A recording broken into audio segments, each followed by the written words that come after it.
Hello दोस्तों, कच्चे तेल के खजानों ने दुबई को इतना अमीर बना दिया कि उसकी गिनती दुनिया के सबसे अमीर जगह में होने लगी। लेकिन दुबई को मालूम था कि उसकी यह अमीरी तब तक है जब तक कि उसके पास कच्चे तेल का भंडार है। यही वजह है कि दुबई ने पैसे कमाने के लिए विकल्पों को ढूंढने की कोशिश करी और उसने टूरिज्म को बढ़ावा देने के लिए समुद्र में निर्माण कार्य करना शुरू कर दिया।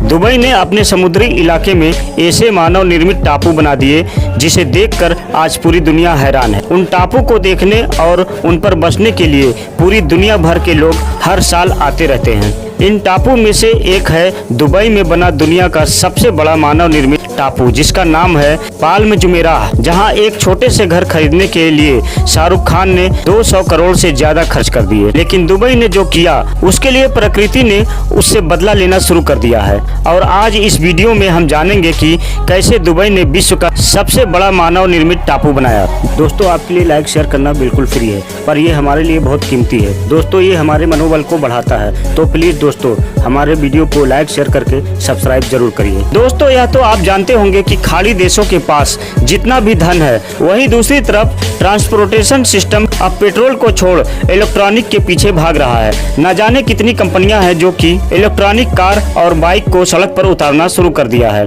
अब यह देखते हुए दुबई को इस बात की समझ आ गई थी कि समय रहते अगर उसने अपनी कमाई के लिए किसी और विकल्प को नहीं ढूंढा तो वह दिन दूर नहीं जब दुबई की गिनती फिर से किसी गरीब जगह के रूप में होने लगेगी। दुबई ने इस विषय पर अच्छे से सोचा और उसे एकमात्र तरीका यही समझ में आया कि क्यों न दुबई को दुनिया का सबसे बेहतरीन टूरिस्ट स्पॉट बना दिया जाए। एक ऐसी जगह जहां से पूरी दुनिया भर के यहां पर घूमने के लिए आना पसंद करें। लेकिन दुबई के पास सिर्फ दो ही जगह थी, एक रेगिस्तान और दूसरा समुद्र।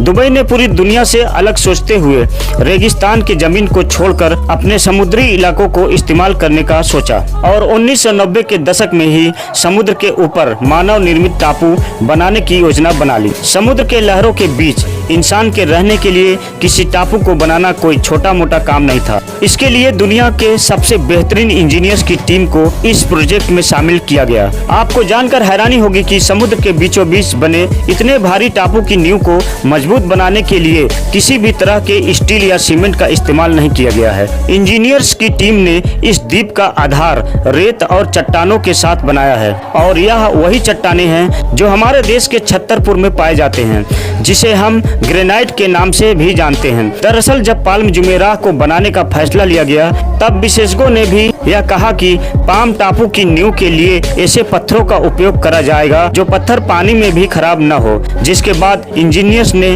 पूरी दुनिया भर में ऐसे पत्थरों को ढूंढना शुरू कर दिया। दुनिया के अलग अलग जगह से पत्थर के सैंपल्स दुबई पहुंचने शुरू हो गए, लेकिन ज्यादातर देशों से आए हुए चट्टानों और पत्थरों के सैंपल को फेल कर दिया गया और उनमें से कोई भी पत्थर ऐसा नहीं था जो सैकड़ों साल तक पानी की मार को झेल सके। इसके बाद हिंदुस्तान के मध्य प्रदेश के छतरपुर जिले के पत्थरों को सैंपल को पाम टापू के लिए दुबई भेज दिया गया। आपको जानकर हैरानी होगी कि छतरपुर वाले पत्थरों को वहां के इंजीनियर ने पहले टेस्ट में ही पास कर दिया। जिसके बाद दुबई ने भारत से पत्थरों को मंगवाना शुरू कर दिया। उसके तुरंत बाद छतरपुर में दुबई के उस भारी मांग को पूरा करने के लिए पत्थरों की कटाई शुरू हो गई और जब सभी पत्थर पूरी तरह से तैयार हो गए हैं तब उन पत्थरों को छतरपुर से सबसे पहले गुजरात में भेजा गया। उन पत्थरों का आकार 25 से 30 फीट था और हर एक पत्थर का वजन 35-40 टन का था। यही वजह है कि इतने अधिक मात्रा में पत्थरों को सिर्फ गुजरात तक पहुंचाने में ही 2 महीने से ज्यादा का वक्त लग गया था। जिसके बाद गुजरात के बंदरगाह से जहाज के द्वारा उन पत्थरों को दुबई तक पहुंचाया गया। जिसके बाद उन्हीं ग्रेनाइट के पत्थरों से पाम टापू की नींव को रखा गया। आज भी पाम टापू छतरपुर जिले से भेजे गए ग्रेनाइट के पत्थरों की नींव पर ही बना हुआ है। जब पाम टापू की नींव तैयार हो गई तब शुरू हुआ उसमें रेत भरने का सिलसिला। आपको जानकर हैरानी होगी कि दुबई खुद रेत के टीले पर बसा हुआ है। इसके बावजूद भी पाम टापू को बनाने के लिए रेत को कहीं और से मंगवाया गया। इंजीनियर्स का कहना था कि दुबई में जो रेत है वह पानी में घुल जाती है और इतने बड़े टापू को दुबई में मौजूद रेत के द्वारा कभी भी पूरा नहीं करा जा सकता है।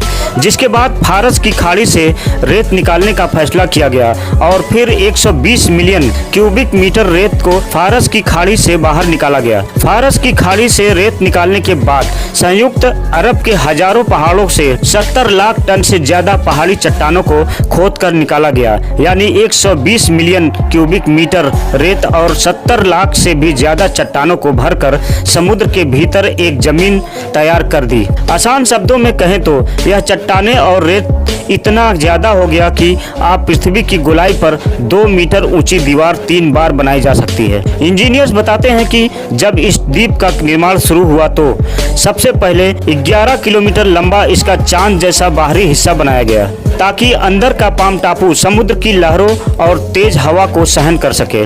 और जब टापू बनना शुरू हो गया तब इंजीनियर्स सैटेलाइट के द्वारा इसकी तस्वीरों को देखते थे कि टापू ठीक तरह से बन रहा है या नहीं। वह सभी टापू पर लगातार सैटेलाइट के द्वारा नजर रखते थे ताकि इस द्वीप के आगे वाले हिस्से का निर्माण सही से किया जा सके, क्योंकि अगर कोई भी गलती हो जाती है तो उस गलती को सुधारना बहुत ज्यादा मुश्किल हो सकता था। एक तरफ जहां ऊपर से सैटेलाइट द्वारा नजर रखी जाती थी, वहीं समुद्र के अंदर सैकड़ों गोताखोरों की टीम लगातार नजर बनाए रखती थी कि द्वीप की जमीन कहीं से खिसक तो नहीं रही या कहीं से रेत फैल तो नहीं रहा। दोस्तों, आपके लिए लाइक शेयर करना बिल्कुल फ्री है, पर ये हमारे लिए बहुत कीमती है। दोस्तों, ये हमारे मनोबल को बढ़ाता है, तो प्लीज दोस्तों हमारे वीडियो को लाइक शेयर करके सब्सक्राइब जरूर करिए। इस तरह से दुबई के अमीर लोग ने जिस मानव निर्मित द्वीप का सपना साल 1990 में देखा था, साल 2001 में उस पर काम करना शुरू हो गया और देखते ही देखते 2004 आने तक इंजीनियर्स ने समुद्र के सीने पर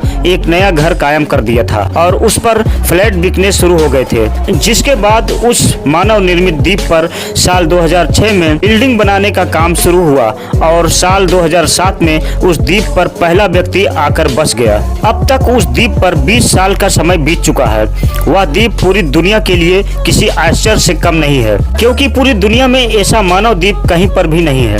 यह द्वीप बिल्कुल पाम के पेड़ की तरह बनाया गया है। इस द्वीप की गजब की बनावट को देखने के लिए पर्यटकों को हेलीकॉप्टर का सहारा लेना पड़ता है और यही सब दुबई की कमाई का एक नया विकल्प बनता जा रहा है। उस टापू में बने छोटे से छोटे घर की कीमत भी करोड़ों रुपए में है, लेकिन दुबई ने जो प्रकृति के साथ जो छेड़छाड़ करी है उसका बुरा असर दिखना शुरू हो चुका है। एक तरफ दुनिया की आबादी तेजी से बढ़ रही है और लोग अच्छी जिंदगी जीने के लालच में शहर की ओर भागे जा रहे हैं। शहर की आबादी लगातार बढ़ती जा रही है और ऐसे में सबसे बड़ी समस्या उन शहरों के सामने खड़ी हो रही है जो समुद्र के किनारे बसे हुए हैं। लेकिन नई तकनीक आने के बाद इंसान के लिए समुद्र कोई समस्या नहीं बल्कि एक नया विकल्प है। दुनिया भर के अमीर शहर अब समुद्र पर इंसानों की रहने की जगह बनाना शुरू कर दिए हैं, मगर अपनी जरूरतों के लिए समुद्र को चुनौती देने वाले इंसान दुनिया भर के कई जीव जंतुओं की जिंदगी के लिए एक खतरा बन गए हैं। कई विशेषज्ञों का कहना है कि जब से समुद्र में इंसानों ने दखल देना शुरू कर दिया है, उसके बाद से ही कई समुद्री जीव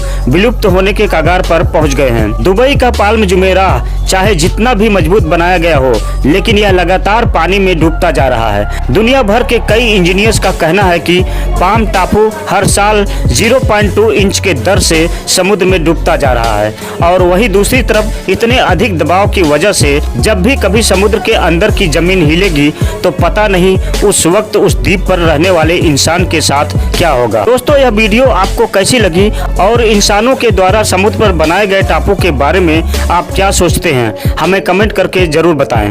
दोस्तों, अगर आप हमारी वीडियो पहली बार देख रहे हैं और हमारे चैनल पर नए हैं तो हमारी आपसे रिक्वेस्ट है कि आप हमारे वीडियो को लाइक शेयर करके हमारे चैनल को सब्सक्राइब करना बिल्कुल ना भूलें और दोस्तों बेल आइकन भी दबा दें ताकि हमारी बनाई हुई वीडियो आप तक पहुंच सके।